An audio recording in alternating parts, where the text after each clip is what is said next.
예, 오늘 할 말씀은 빌립보서 1장 12절에서 12절까지가 되겠습니다. 1절씩 우리가 교독을 하도록 하겠습니다. 형제들아, 나 이 당한 일이 도리어 복음의 진보가 된 줄을 너희가 알기를 원하노라. 이러므로 나의 매임이 그리스도 안에서 모든 시의 대항과 그 밖의 모든 사람에게 나타났으니 형제 중 다수가 나의 매임을 인하여 주 안에서 신뢰함으로 겁없이 하나님의 말씀을 더욱 담대히 말하게 되었느니라. 어떤 이들은 투기와 분쟁으로 어떤 이들은 착한 뜻으로 그리스도를 전파하나니 이들은 내가 복음을 변명하기 위하여 세우심을 받은 줄로 알고 사랑으로 하나 그들은 나의 매임에 괴로움을 더하게 할 줄로 순수하지 못하게 다툼으로 그리스도를 전파하느니라. 18절 다 같이 그러면 무엇이뇨? 외모로 하나 참으로 하나 무슨 방도로 하든지 전파되는 것은 그리스도니 이로써 내가 기뻐하고 또한 기뻐하리라. 아멘. 오늘은 복음의 진보라고 하는 그런 제목과 있어 같이 은혜를 나누기를 원합니다. 인생이라고 하는 것은 자신이 말이죠. 인생을 살아가면서 자신에게 무슨 일이 일어나느냐 하는 10% 정도의 사건과 그 일어난 일에 대해서 자신이 어떻게 반응하느냐 하는 90% 정도의 태도로 구성이 된다라고 이렇게 말들을 합니다. 일본의 미우라 아야코라고 하는 여성은 24살 때부터 말이죠. 13년 동안 폐결핵과 척추 질병 등으로 병상에 누워가지고 말이죠. 천장만 바라보면서 살아야 했습니다. 폐병 환자로서 생과 죽음의 갈림길에서 매일 말이죠. 각별을 하면서 투병 생활을 했었습니다. 또한 직장암, 파킨슨병, 척추, 가리에스 등 여러 질병을 겪었습니다. 사람들은 말이죠. 미우라 아야코를 움직이는 종합병원이다라고 이렇게 불렀습니다. 그런 그녀가 질병의 그 고난 속에서도 빙점이라고 하는 소설로 일본의 최고 여류 작가가 되고 세계적인 작가가 되었습니다. 그녀는 하나님의 사람이었고 기독교 작가였습니다. 그녀는 말이야 처음부터 기독교인이 아니었습니다. 그녀가 기독교인이 된 데는 진실한 하나님의 사람 2명의 역할이 컸습니다. 한 사람은 대학을 다닐 때에 친하게 지냈던 남자친구였고 한 사람은 훗날 남편이 된 미오라 미쯔요라고 하는 사람이었습니다. 그는 말이에요. 투병 생활 중에 있는 아이코를 찾아가 가지고 예수님은 우리를 구원해 주실 구세주이시며 예수님을 믿으면 이 모든 고통을 벗어나서 영원한 하늘나라의 축복을 누리게 된다는 그런 복음의 소망을 전했습니다. 그리고 그녀를 갖다가 매주 찾아가서 병을 간호해주고 그리고 복음을 전했습니다. 덕분에 그녀는 1952년 결핵 투병 중에 오노하라 린조 목사님을 통해 가지고 침례를 받고 기독교인이 되었습니다. 그 후 요역 생활을 하는 동안에 독실한 기독교인이 된 아야코는 1959년 37세의 나이에 자신에게 복음을 전한 미오라 미쯔요와 결혼을 하고 기독교 신앙에 기초를 한 평화와 예수님의 사랑을 주제로 한 작품들을 많이 집필해가지고 사람들에게 감동을 주었습니다. 그녀의 작품을 읽은 많은 사람들이 하나님이 살아계시고 예수님이 나를 사랑하시면 자연스럽게 감동을 받게 되었다는 것입니다. 특별히 말이죠. 인간의 원죄와 용서를 그린 빙점이라고 하는 그런 소설이 1963년도에 아사히 신문 소설 공모전에서 최우수 작품으로 당선이 됐었어요. 입상이 되고 나니까 71만 부 정도가 팔려 나갔다. 그때 그녀의 나이가 42세였습니다. 우리나라에서도 1965년도에 번역본으로 출판이 되었는데 히트를 치고 세계 여러 나라 언어로 번역이 돼가지고 히트를 쳤습니다. 그녀는 병상에서 고통의 나날을 보낼 때 목사님에게 이런 질문을 할 때가 있었다는 거예요. 저는 병상에 누워가지고 이런 도움이 되지 않는 내가 살아도 좋은 것인지 모르겠습니다. 자기가 말이죠. 몇 살 병상에 누워가지고 아무것도 안 하고 있으니까 내가 이렇게 살아야 되겠습니까? 라고 목사님에게 질문을 했다는 거예요. 그때 목사님이 이런 말씀을 해주셨다는 거예요. 당신은 당신의 사명이 있는 동안 살아있는 것입니다. 있으나 없으나 도움이 안 되는 인간을 이 세상에 만들어 내신 만큼 하나님은 한가로우신 분도 아니시고 어리석은 분도 아니십니다. 라고 이렇게 이야기를 했다. 미우라 아야코가 육신의 연약함으로 고통을 받고 있지만 그 삶 속에 하나님 뭔가 계획이 있다는 그런 이야기가 되는 것입니다. 1982년도에는 직장암 수술을 받았어요. 직장암 수술을 받고 나니까 글을 쓸 수가 없었어요. 그래서 남편이 대피를 해주고도 소설을 다 써나갔습니다. 직장암 수술을 했을 때에 그녀는 이렇게 말했습니다. 고통에는 의미가 있고 좋은 것도 하나님이 주시고 나쁜 것도 주신다. 인간의 눈에는 나쁜 것으로 보이지만 나쁜 것이야말로 좋은 것일지 모른다고 나는 생각했다. 인생을 살다가 보면 순조로울 때도 있고 불우할 때도 있습니다. 행복할 때도 있고 불행해 보일 때도 있는 것입니다. 어느 쪽이든 절망할 필요도 없고 기뻐할 필요도 없습니다. 빛은 언제나 우리 바로 곁에 있다라고 저는 생각합니다.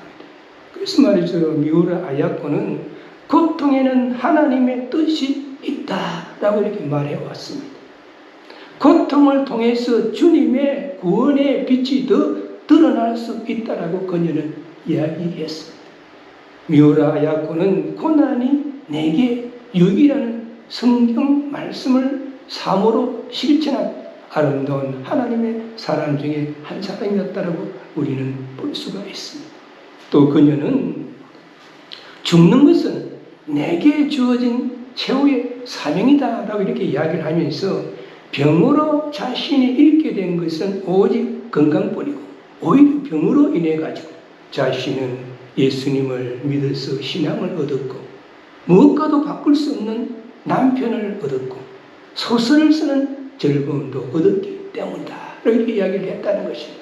그녀는 말이죠. 만년에 파킨슨 병으로 투병 생활하다가 77세가 되던 1999년 복갑장기 부전으로 하나님의 부르심을 받았습니다. 이처럼 고난은 모든 사람에게 무작위하게 발생할 수가 있습니다. 그러나 고난을 어떻게 받아들이는가에 따라서 우리의 삶의 방식이 달라지는 것입니다. 성공의 열쇠는 지식과 경험의 양에 있는 것이 아니라 막연하게 보이는 미지의 세계를 어떻게 받아들이느냐 하는 것에 있다라고 우리는 볼 수가 있습니다. 지금 고난과 시련의 한가운데 서 있다라고 생각하십니까? 그렇다라고 한다면 우리는 귀를 기울일 일입니다. 나직하지만 분명한 목소리로 속삭이는 하나님의 소리를 우리는 귀담아 들어야 할 것입니다. 하나님은 우리를 사랑하시기 때문에 우리가 감당할 수 없는 고난과 시련을 결코 주시지 않을 것이라는 세미한 음성을 우리는 들어야 할 것입니다. 오늘 이 본문 속에서도 사도 바울은 예수 그리스도의 복음을 전하다가 로마의 감옥에 갇히는 고난과 시련 속에서도 그는 낙심하거나 좌절하지 아니하고 자신의 목표를 잃지 아니하고 믿음으로 기쁨의 찬생을 함으로써 고난을 통한 복음 진보에 하나님의 크신 축복이 임하였다라고 말씀하고 있습니다. 그래서 오늘 본문의 첫 번째 파트인 12절에서 14절에 보면 고난을 통해서 새로운 계기가 주어졌다. 그러면 고난을 통해서 새로운 계기 무엇이 주어졌는가? 첫째는 복음 진보의 계기가 되었다라고 12절에서 말씀하고 있습니다. 여기 보니까 형제들아 나의 당한 일이 도리어 복음의 진보가 된 줄을 너희가 알기를 원하노라. 이러므로 나의 매임이 그리스도 안에서 온 시대안과 기타 모든 사람에게 나타났으니라고 말씀하고 있습니다. 해산의 고통이 없이 새 생명에 태어나는 기쁨이 있을 수 있겠습니까? 껍질이 고통이 없이 씨앗이 싹트는 기쁨이 있겠습니까? 모든 생명체는 아픔과 고통을 통해서 태어나고 성장하는 것입니다. 그러므로 우리 인간의 삶의 여정도 기쁘고 즐거운 날보다는 어렵고 힘든 고난의 날들이 더 많은 것입니다. 그래서 때로는 이유를 모르고 도저히 이해할 수 없는 불행과 고난으로 인해 가지고 하나님의 사랑과 전능하심을 갖다가 우리는 의심하게 되고, 때로는 극단적인 그런 회의 속으로 우리를 몰아 넣어가지고 믿음을 약하게 만들 수도 있습니다. 그것은 말이죠, 착하고 선한 사람이나 믿음이 좋은 사람은 고난을 당하지 아니고 보호될 것이라는 기대가 무너져 버렸기 때문인 것이죠. 그러면은 믿음이 좋고 바른 신앙생활을 하는 사람은 항상 하나님의 축복을 받고 고난이 없는 인생을 살아야 된다라고 생각을 하십니까? 대부분의 말이죠, 많은 기독교인들이 순종에는 축복이 따르고 불순종에는 고난이 따른다는 인과응보에 신앙에 익숙해져 있습니다. 그러나 성경적인 인과응보의 원리는 보다 궁극적인 종말론적인 것이기 때문에 우리 삶의 여정에는 인과응보의 원리에 맞지 않는 일들이 많이 일어나고 있는 것입니다. 그러므로 믿지 않는 자들 중에서도 말이죠, 하는 일들이 잘 되고 성공하는 사람이 있고 형통하는 일들이 일어나는 경우가 많이 있지 않습니까? 그런데 믿음 안에서 바르게 살아가려고 노력하고 예수 그리스도의 복음 전파를 위해서 하나님의 영광을 위해서 열심히 노력하는 자에게도 예기치 못했던 고난과 한난과 시련이 닥치는 경우가 많이 있지 않습니까? 목회자들이 말이죠, 하나님의 부르심을 받아가지고 세상 길로 가지 아니하고 예수 그리스도의 복음을 전하기 위해서 열심으로 충성심으로 달려가는데도 목회와 어려워가지고 힘들어하는 자들이 얼마나 많이 있습니까? 본질에서 보면 사도 바울은 예수 그리스도의 복음을 전하다가 로마의 감옥에 갇히는 고난과 시련을 당하게 되었습니다. 복음을 전하는 자가 말이죠, 감옥에 갇혀가지고 예부와 차단이 돼서 복음을 전할 수 없는 일보다도 더 절망적인 그런 일이 어디에 있겠습니까? 인과응보의 원리를 적용한다면 도저히 이해가 되지 않는 일인 것입니다. 그런데 사도 바울은 빌립보 교인들과 후세대의 모든 믿는 자들을 향해서 자신이 감옥에 갇힌 이 일이 오히려 복음 전파의 유익이 되었다라고 말씀하고 있습니다. 여기서 우리가 본절을 좀 더 깊게 이해하기 위해서는 우리 자신을 성경 속의 인물들로 바꿔놓고 그 인물이 느꼈던 대로 우리가 느껴보도록 하는 것도 좋을 것 같습니다. 빌립보 교인들은요, 사도 바울이 빌립보 교회를 개척하고 사역을 하다가 다른 지역의 복음을 전파하기 위해서 떠난 후에 항상 관심을 가지고 있었습니다. 그리고 사도 바울이 복음 사역을 위해서 그들은 기도하고 있었습니다. 하는 일들이 형통케 되기를 기도하고 있었습니다. 그런데 어느 날 말이죠, 로마의 감옥에 투옥됐다는 그런 소식이 들려왔습니다. 얼마나 놀라워했겠습니까? 걱정하고 염려했겠습니까? 모진매를 맞지는 않았을까? 쇠사슬에 묶여가지고 얼마나 고통스러울까? 그렇지 않으면 포성에 묶여가지고 얼마나 힘들까? 그렇지 않으면 어떤 병이 들지는 않았을까? 어쩌면 말이지 순교를 당하지 않을까? 그런 걱정을 했을 것입니다.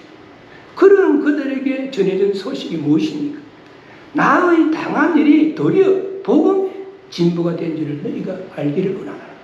내가 감옥에 갇힌 것이 오히려 복음 전파의 진보가 된 것을 너희가 알았으면 좋겠다라고 이렇게 이야기를 했었습니다. 그 이유가 어디에 있습니까? 바울이 말이죠, 무슨 말이죠, 악한 죄를 지어가지고 감옥에 갇힌 것이 아니라 주님의 복음을 전하다가 감옥에 가게 되었습니다.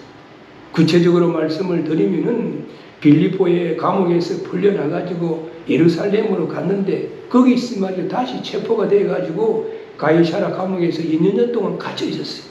그런데 그곳에서 풀려날 가망이 없으니까 바울은 태어날 때부터 로마 시민권을 가지고 있는 자였기 때문에 그는 자신이 시민권자임을 내세워가지고 로마에 가서 황제에게 직접 호소해가지고 자기는 판단을 받고 싶어 했었습니다. 그래서 말이죠, 사도행전 27장에서 28장에 보면 바울은 다른 죄수 몇 사람과 함께 호송을 맡던 백부장과 병사들의 인솔하에서 로마로 가기 위해 가지고 알렉산드리아라고 하는 배를 탔었습니다.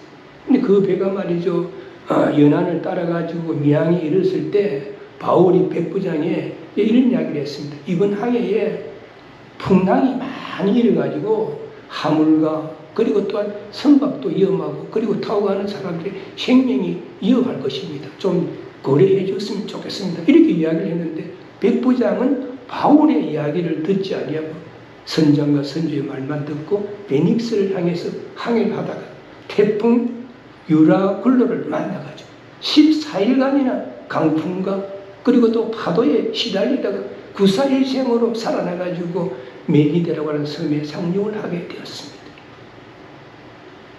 사도 바울은 풍랑을 예측하고 성선한 사람들의 생사를 예측한 일로 인해 가지고 일인들에게 말이죠, 절대적인 그런 존재가 된 거예요. 야, 저 사람이 어떻게 이렇게 풍랑이 일어날 거 알았지. 그렇게 하다 보니까 절대적인 존재가 됐어요. 그래서 석 달 후에 로마로 호송이 된 바울은 비록 죄인의 몸이었지만은 백부장과 병사들과 주변 사람들로부터 복음을 위해 세움을 받은 하나님의 사자로 인정을 받았다는 것입니다. 그 결과 로마의 감옥에 갇혀 있는 동안 자신을 감시하는 시위대와 그리고 만나는 사람들에게 복음을 증거함으로써 복음의 진보가 되었다라고 말씀하고 있습니다. 바로 여기에 하나님의 놀라우신 신비한 비밀이 갖춰져 있는 것입니다. 세상적인 관점에서 볼 때 그리스도의 복음을 전하다가 감옥에 갇힌 것이 이해가 되지는 않지 않습니까? 그 고난과 시련 속에 하나님의 계획이 착착 진행이 되었고 이루어져 가고 있다는 것을 우리는 알아야 할 것입니다. 하나님께서는 말이죠, 고난과 시련을 통해서 복음 진보의 계기를 삼았다라고 이렇게 말씀을 하고 있습니다. 그러므로 우리의 삶의 여정에서 이기지 못했던 고난과 시련이 닥치면 그것은 새로운 변화의 계기가 된다는 것을 알아야 하는 것입니다. 그런데 문제는 우리가 신앙생활 가운데서 때로는 낙심하고 좌절하게 되는 그러한 이유는 하나님의 신비로운 역사를 우리가 믿지 아니하기 때문인 것입니다. 하나님께서는 우리의 아픔과 고난과 시련을 통해서 정금 같은 믿음을 가지게 하시고 더 좋은 축복의 길로 인도하신다는 것을 우리는 믿음으로 받아들이고 알아야 한다 하는 그런 이야기가 되는 것입니다. 요즘 말이죠, 계속되는 세계적인 불경기로 인해 가지고 어렵고 힘이 들겠지만 고난과 시련을 통한 하나님의 세미한 음성을 우리는 들어야 하고 인내하는 그런 믿음의 소유자가 되어야 될 줄로 믿습니다. 그러할 때 고난과 시련을 통한 새로운 인생 변화의 계기가 될 수가 있는 것입니다. 그래서 사도 바울은 로마의 감옥에 갇힌 것이 새로운 변화의 그런 계기가 되었는데, 첫째는 복음 진보의 계기가 되었고 두 번째는 주님을 더욱더 신뢰하는 계기가 되었다라고 14절에서 말씀하고 있습니다. 여기 보니까 형제 중 다수가 나의 미임을 인하여 주 안에서 신뢰함으로 겁없이 하나님의 말씀을 더욱 담대히 말하게 되었느니라. 우리가 말이죠, 신앙생활을 하다가 보면 여러 형태의 성도가 있음을 발견하게 됩니다. 어떤 성도는 이기지 못했던 고난과 시련이 닥쳤습니다. 교회에 열심히 출석하고 시간과 여건이 허락하는 대로 주님의 몸된 교회를 위해서 헌신하고 봉사할 때 어떤 이기지 못했던 고난과 시련이 닥치면 어떤 성도는 더욱더 하나님이 나에게 기도하라고 그러구나, 하나님께서 나에게 더욱더 말씀을 읽고 묵상하라고 그러는 걸 받아들이는 사람이 있는가 하면, 어떤 사람은 아니 내가 말이 열심히 신앙생활하는데 왜 나에게 이런 어려움이 닥쳤느냐 하고 믿음이 흔들리는 사람이 있습니다. 믿음이 흔들리다가 조금 더 한 발 더 나가면 교회에 출석하지 않는 그런 성도도 있는 것입니다.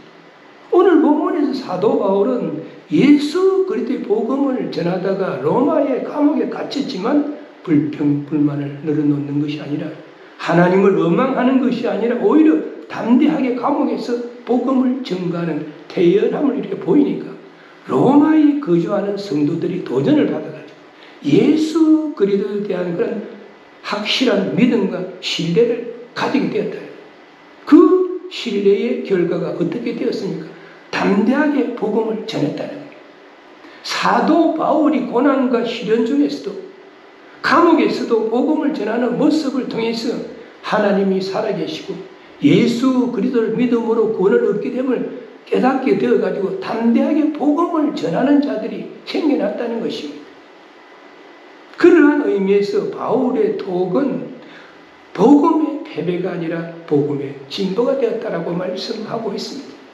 기독교 말이죠. 2000여 년의 역사를 우리가 뒤돌아보면 많은 믿음의 선보들이 예수 그리스도의 복음을 전하다가 순교를 당했습니다.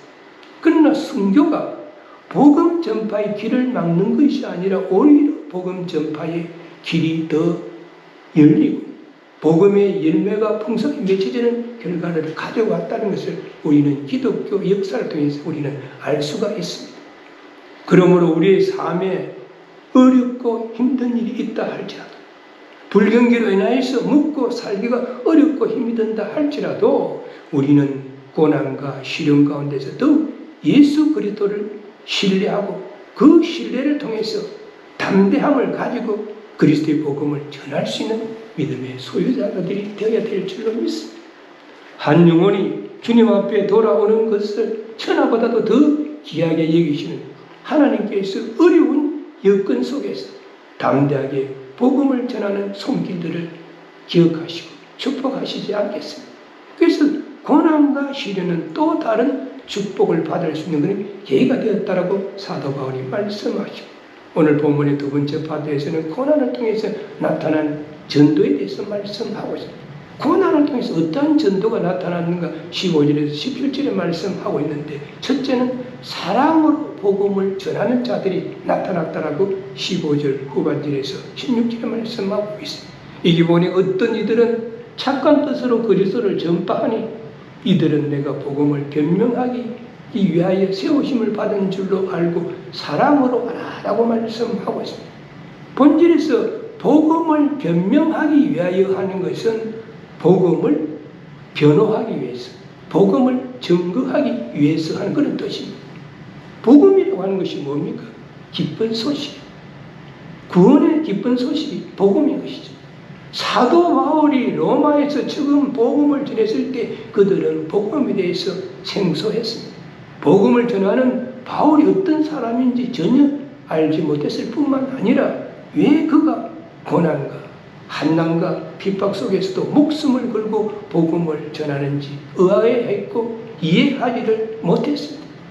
그러나 바울이 로마의 감옥에 갇힌 후에 복음 전도자로서의 바른 그러한 자세와 뜨거운 열정과 예수 그리스도에 대한 변함없는 사랑에 로마의 성도들은 감동을 받고 도전을 받았다는 것입니다.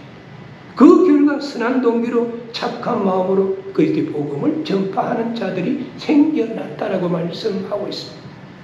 덴마크에 말이죠. 코펜하겐에 사는 TJ 바하라고 하는 사람은 젊은 대학생 시절에 자신의 모습에 대해서 이렇게 간증한 적이 있습니다. 젊은 말이죠. 전도자가 자기에게 말이죠. 전도지를 딱 건네주면 그 전도지를 건네준 청년에게 자기가 이렇게 이야기했다는 거예요. 당신이 왜 이런 걸로 사람을 괴롭히죠? 관심이 있으면 다 자기가 알아서 할 텐데 라고 이렇게 전도지 전해주는 사람이 쏘아붙였다는 거예요. 그리고 그 전도지를 갖다가 말이 갈기갈기 말이죠. 이렇게 꾸겨가지고 호주머니에 쑥쑥 넣었다는 거예요. 그랬더니 전도지를 건네준 청년은 아무 말도 못하고 쓰가 있더라고요. 그래서 그가 말이 자리를 떠나려고 하니까 그 전도지를 전해준 청년이 고개를 싹 돌리고 있는데 그 전도지를 건네준 청년의 눈에서 눈물이 자꾸 나며 두 손을 딱 잡고 기도하는 그런 모습을 자기가 봤다. 그래서 말이죠. 자기가 말 전도지를 받아가지고 꾸겨 넣고 그 전도 청년에게 막 말을 했던 게 양심의 가책을 느꼈다. 그래서 자기가 집에 와가지고 서재에 딱 들어가 책상에 앉아가지고 꾸겨놓던 그 종이를 꺼내가지고 찢어진 거는 테이프로 붙이고 이래가지고 전도지 말이지 무슨 말을 쓰나 나는 읽어봤다. 그러니까 요한복음 3장 16절 이런 말씀 쓰이지 않겠어요? 하나님이 세상을 이처럼 생각하고 자기가 그 전도지를 꾸겨진 전도지를 붙이면서 읽다가 보니 자신도 모르게 무릎을 꿇고 주님을 마음에 구주로 영접을 하게 되었다는 그런 간증을 한 일이 있습니다. 이 간증을 통해서 볼 때 복음을 전하는 자의 자세가 얼마나 중요한가 다시 한번 생각하게 하는 거예요. 전도를 하다가 보면 말이죠. 여러 형의 사람을 만나게 돼요. 대개는 말이에요. 전도지를 주면 부정적인 생각을 가지고 태도를 보이고 어떤 사람은 싸울 것 같이 말이에요. 따지고 말이에요. 더 꼴볼기는 어떤 줄 알아요? 아틀란트 복음을 전하다가 보면 좀 큰 교회에 출석하는 사람들이 말이죠. 아, 나는 어느 교회 다닙니다. 전도에 핍박지도 않고 고개도 칸 밖에다 뺏고 어떤 위치에서든지 복음을 전하면 복음, 교회에 출석하는 사람이 수고하십니다라고 따뜻한 말 나는 못하지만 복음을 전도지를 하는 그런 말을 해야 돼. 그렇지 않은 사람이 많이 있다. 냉소적인 사람. 그렇다 할지라도 항상 밝은 미소로 한 영혼을 불쌍하게 여기는 마음, 사랑하는 마음으로 이해하면서 전도해야 한다는 그런 이야기. 왜냐하면 사도 바울이 고난과 한난과 핍박 속에서도 감옥에서도 그러한 본을 우리들에게 보였기 때문인 것입니다. 또한 투기와 분쟁으로 복음을 전하는 자들도 나타났다고 15절 전반절에서 17절에 말씀하고 있습니다. 어떤 이들은 투기와 분쟁으로 저들은 나의 매일매일 괴로움을 더하게 할 줄로 생각하여 순전치 못하게 다툼으로 그리스도를 전파하니라고 말씀하고 있습니다. 호사다마라고 하는 말이 있습니다. 좋은 일이 있으면 나쁜 일이 일어난다는 거죠.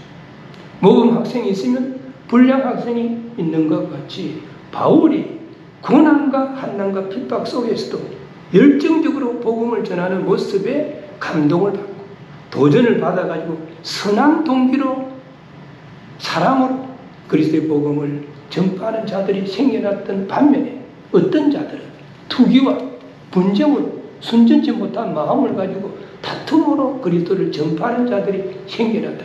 이 말씀을 잘 이해해야 돼요. 즉 하나님의 사랑과 주님의 은혜에 감사해가지고 주님께서 내 증인이 되라는 말씀에 순종해서 복음을 전하는 것이 아니라 사도 바울을 시기하고 경쟁하는 마음을 가지고 있는 자들이 바울이 옥에 갇혀 있는 기회를 이용해가지고 종교적인 지위와 명예를 얻고자 하는 그릇된 욕망을 가지고 그리스도를 전파하는 자들도 나타났다는 거예요. 이 말씀이 우리에게 주는 교훈이 뭐라고 생각하십니까? 하나님은 우리의 외모를 보시는 것이 아니라 우리의 중심을 보신다는 사실입니다. 그러므로 아무리 목적이 좋아도 그 가정이 좋지 않으면 하나님이 원하시지 아니하시고 기뻐하시지 않는다는 사실을 우리는 바르게 이해해야 하는 것입니다. 이 말씀을 다르게 표현하면 주님의 지상명령에 순종해가지고 한 영혼을 사랑하는 마음으로 전도하는 것이 아니라 단순히 말이죠. 자신이 섬기는 교회를 부흥하게만 해서 수단과 방법을 가리지 아니하고 전도한다거나 불신자를 전도하는 것이 아니라 다른 교회에 출석하는 자들을 갖다가 유혹하기 위해 가지고 전도한다거나 그렇지 않으면 자신의 명예와 지위를 위해서 전도해서는 안 된다는 그런 이야기가 되는 것입니다. 그래서 우리의 신앙생활은 바리새인들과 같이 형식적이고 율법주의자가 되어서는 안 되고 기복신앙에 의한 물질적 축복만을 바라는 자들이 되어서도 안 되고 오직 하나님의 사랑과 예수 그리스도의 은혜에 감사하는 선한 동기를 가지고 신앙생활을 하며 그리스도를 전파하는 믿음의 소유자들이 되어야 한다라고 사도 바울은 말씀하고 있습니다. 그렇게 할 때 어떤 역사가 일어나냐면 고난을 통해서 얻게 되는 열매를 오늘 본문의 세 번째 파트 18절에서 말씀하고 있습니다. 사도 바울이 로마의 감옥에 갇히는 그 고난을 통해서 어떠한 열매들이 맺혀지게 됐는가? 첫째는 성령의 역사인 복음의 열매가 맺혀졌다라고 18절 전반절에 말씀하고 있습니다. 그러면 무엇이냐? 예모로 하나, 참으로 하나, 무슨 방도로 하든지 전파되는 것은 그리스도니라고 말씀하고 있습니다. 본절에서는 특별히 두 단어를 보게 됩니다. 하나는 예모로 하나. 이 예모로 하나 하는 뜻은 15절에 투기와 분쟁의 그런 마음을 가지고 전파하는 자들을 말하다. 다른 하나는 참으로 하나. 참으로 하나 하는 이 뜻은 선한 동기로 그리스도를 전파하는 것을 가리킵니다. 즉 어떠한 방법으로 사도 바울에 대한 투기와 분쟁에서 그리스도를 전파하든지 아니면 존경과 사랑으로 그리스도를 전파하든지 간에 성령님의 역사하심으로 복음의 열매가 맺혀진 것에 대해서 바울은 만족해야 기뻐한다는 것입니다. 사도 바울은 말이죠, 자신의 그런 그 모든 것을 죽이고 오직 예수 그리스도 안에 사는 바울의 위대한 모습을 우리는 여기서 볼 수가 있는 것입니다. 바울의 관심사는 자신의 문제가 아니라 오직 그리스도를 전파하는 일이 자신의 사역임을, 자신의 인생의 목적임을 우리들에게 보여주고 있습니다. 미국 말이죠, 스탠다드 석유회사의 말이죠, 전문이었던 아치볼드라고 하는 사람은 업무상 출장을 가서 거기서 어떠다가 이제 모텔에 투숙을 하게 되면 그 모텔에 가면은 그게 그걸 써야 되잖아요. 숙박계를 써야 되잖아요. 숙박계를 쓰는데 항상 자기 이름 있는 쪽에 뭐라고 썼느냐 하면 한 통 $4 스탠다드 이렇게 딱 썼다는 거예요. 자기 이름을 쓰는 것이 아니라 스탠다드 석유회사의 석유 가격을 썼다는 거예요. 한 통 $4 스탠다드. 또 말이죠, 다른 사람과 어떤 대화할 때도 항상 한 통 $4 스탠다드 이렇게 이야기를 하고 다른 이야기를 해요. 그래서 거기에 붙은 이름 별명이 한 통 $4였다는 것입니다. 석유 왕이라고 불려졌던 사장 락펠러가 이 이야기를 들었어요. 그래서 말이요, 아치볼드를 불러다가 함께 점심을 먹으면서 이야기를 들어봐도 자기보다 더 열정적으로 스탠다드 석유 회사를 사랑하고 이 회사를 어떻게 키워야 하느냐 열정을 가지고 있던 사람이었다는 거예요. 그래서 그 락펠러가 그를 참 격려하면서 열심히 일해줘서 감사하다 하는 그런 이야기를 했다. 그래서 세월이 흘러가지고 락펠러가 은퇴를 하게 됐었어요. 대개 말이죠, 그 회사의 회장이 은퇴를 하면은 자신의 아들 중에서 한 명이 그 자리를 물러받아야 돼요. 근데 놀라운 사실이 일이 일어난 거예요. 락펠러의 아들이 스탠다드 석유 회사를 물러받은 것이 아니라 평신도 출신이었던 이 아치볼드가 말이죠, 락펠러의 뒤를 이어가지고 스탠다드 석유 회사의 회장이 되었다는 놀라운 그런 일이 일어났습니다. 그의 회사에 대한 열심과 충성심이 그를 갖다가 스탠다드 회사의 회장 자리까지 올려놨다고 우리는 볼 수가 있습니다. 이 예화가 우리에게 주는 교훈이 뭐라고 생각하십니까? 우리에게 주는 도전이 뭐라고 생각하십니까?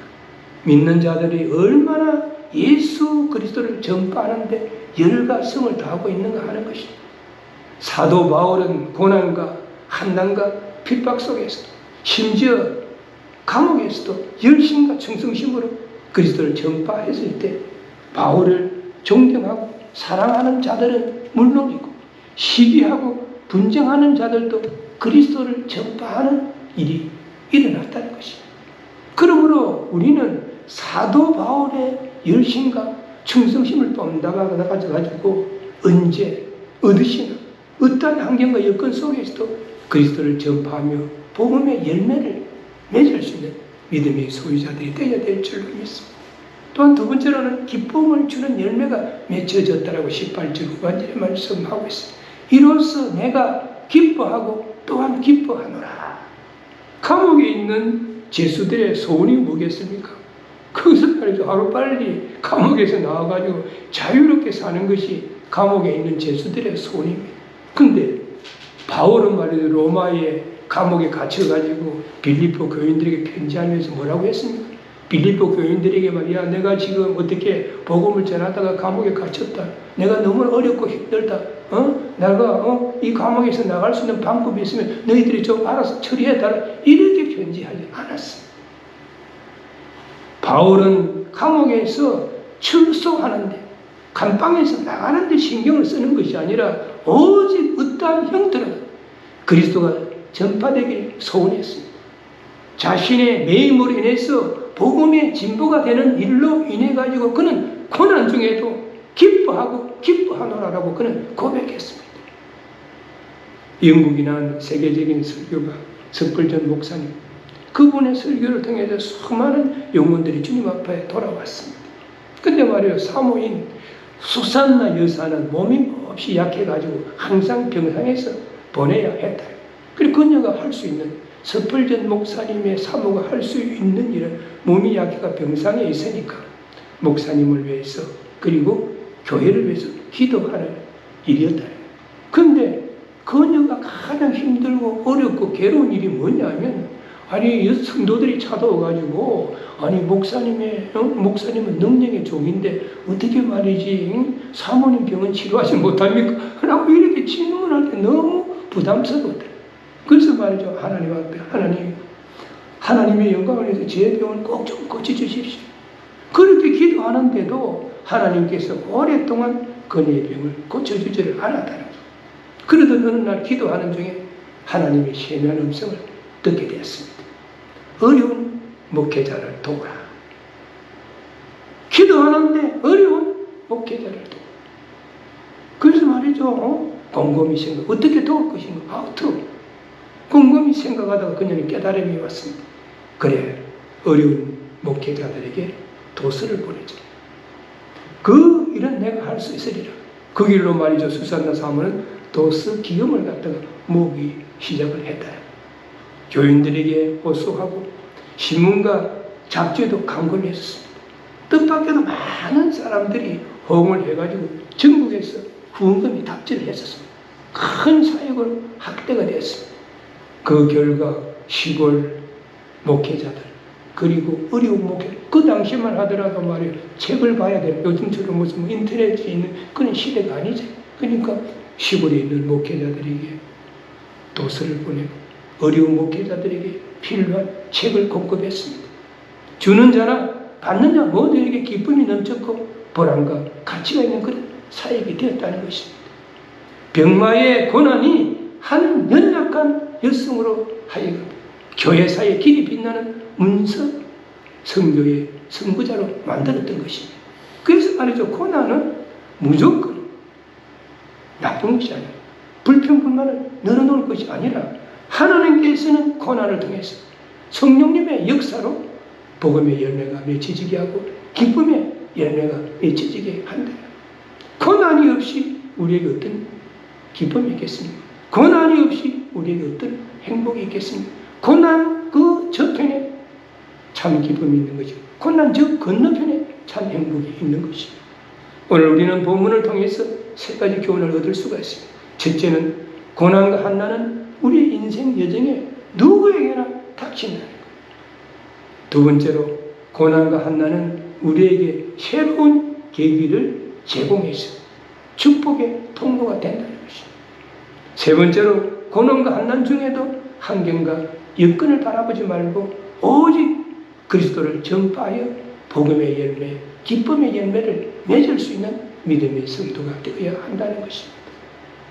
우리 모두 우리의 삶의 여정에서 예기치 못했던 고난과 한난이 닥친다 할지라도, 또는 자신만이 가지고 있는 아픔과 슬픔과 괴로움의 가시가 있다 소치더라도 불평불만을 늘어놓는 것이 아니라 주님의 말씀을 붙잡고 오직 예수 그리스도를 전파함으로써 복음의 열매, 기쁨의 열매를 맺을 수 있는 믿음의 소유자들이 되시기를 주님의 이름으로 축원합니다.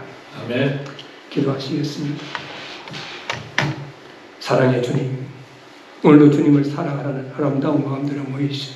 하나님 앞에 신령과 진리로 예배드리게 하시고 또한 진리의 말씀 안에서 은혜를 나누면서 우리의 믿음을 다시 한번 점검할 수 있게 하여 주셔서 감사를 드립니다.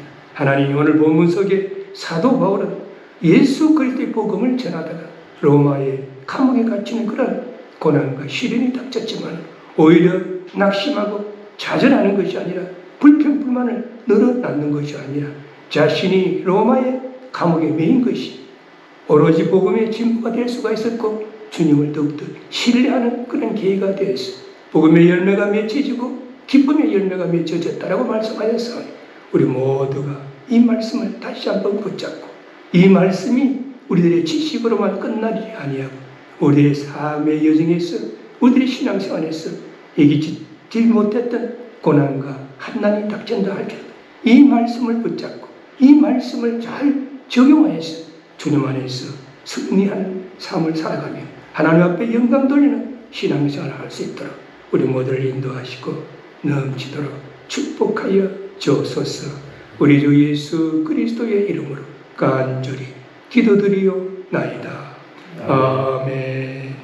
지금은 우리 인생들에게 영원한 소망을 주신 우리 주 예수 그리스도의 은혜와 독생자 예수 그리스도를 아끼지 아니하시고 이 땅에 보내주셔서 우리 인생들을 구원하게 하신 하나님의 크신 사랑과 오늘도 우리의 마음 가운데 내재하시고 감동케 하시는 성령님의 역사하심, 사도 바울이 로마 감옥의 그런 고난과 시련 가운데서도 오히려 그것이 복음의 진보가 되고 주님을 더욱더 신뢰하는 계기가 되었다라고 고백하였는데, 우리 모두가 이 말씀이 우리들의 신앙이 되어서 주님 안에서 더욱더 바른 삶을과 신앙생활을 하나님 앞에 영광 돌리는 그러한 생활을 하기를 소원하는 이 자리에 모이신 모든 분들과 그 가정과 삶의 현장 위에 지금으로부터 영원까지 함께할지어다.